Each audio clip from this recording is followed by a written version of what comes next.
So ito na nga yung part 4 ng vacation namin noong 2023 from Kuala Lumpur to Manila. Punta kami ng Davao, tapos bumalik ulit kami ng Manila at kung ano-ano pinaggagawa namin dito. But anyway, maraming salamat sa mga nanood ng first 3 parts. So let's go! So yun na nga, first day ko pa lang sa Manila, tumirik na itong auto ng AirPods ko. Siyempre hindi natin pababayaan na masira yung bakasyon natin dahil sa tumirik yung sasakyan, diba?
Hi vlog, welcome to my guys. Hi guys.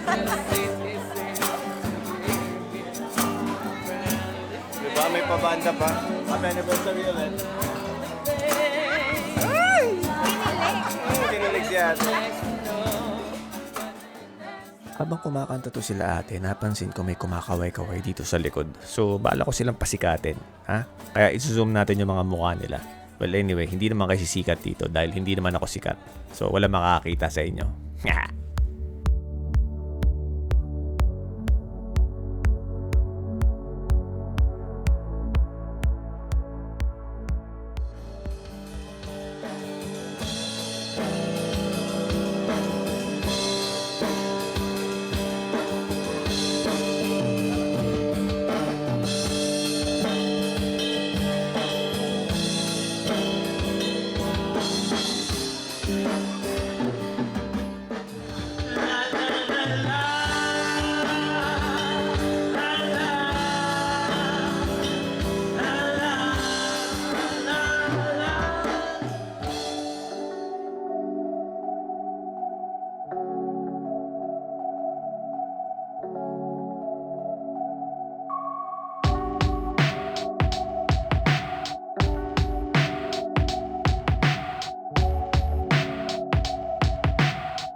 Ganda. Ito yung ginagawa dito. Social climbing. Social climbing muna tayo dito sa McKinley. Big time tayo, di ba?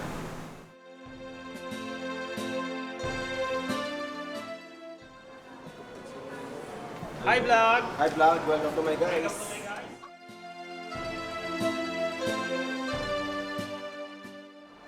Pilot for today. Let's go! Hi vlog! Hi vlog! Welcome to our guys!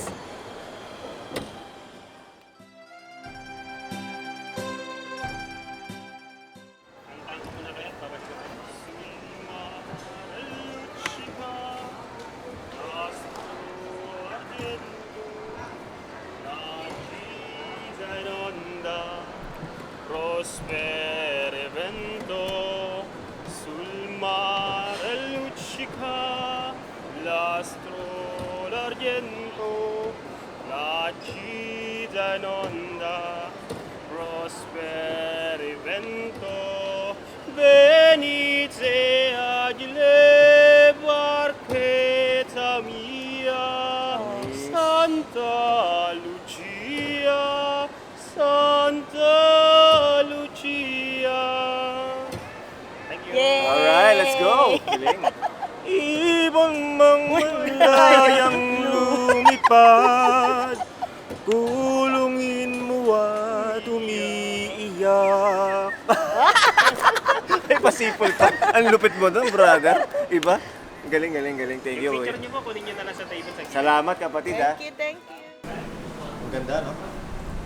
Yeah!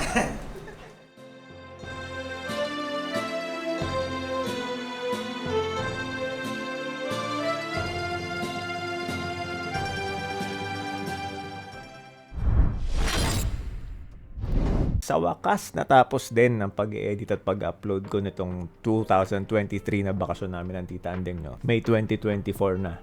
Ngayon pa lang natapos. Hindi daily, hindi weekly, hindi monthly. Okay, yearly ang upload dito sa channel ko na to. But anyway, thank you very much sa mga nanood. Yung part 1, 2, and 3 nandyan sa travel and life vlog na playlist. Lalagay ko na lang siguro somewhere dito para sa inyo. Kung may time kayo or bored kayo at willing kayo manood ng mga walang kakwenta-kwentang kwento ni Otits. Maraming salamat in advance na kagad sa mga manonood. Tapusin natin tong video na to. Pero may extra pa. Ito yung birthday ng pamangkin ko at saka ng utol ko ng August 10. Nakakaaliw kasi yung mga dancer dun sa restaurant. Hindi ko maalala kung yung restaurant to eh. Basta, yun lang. Thank you very much. As always, if you're a content creator, keep creating those videos even if nobody's watching. Eventually, someone will do. I'll see you in the next one. Peace. Bye-bye.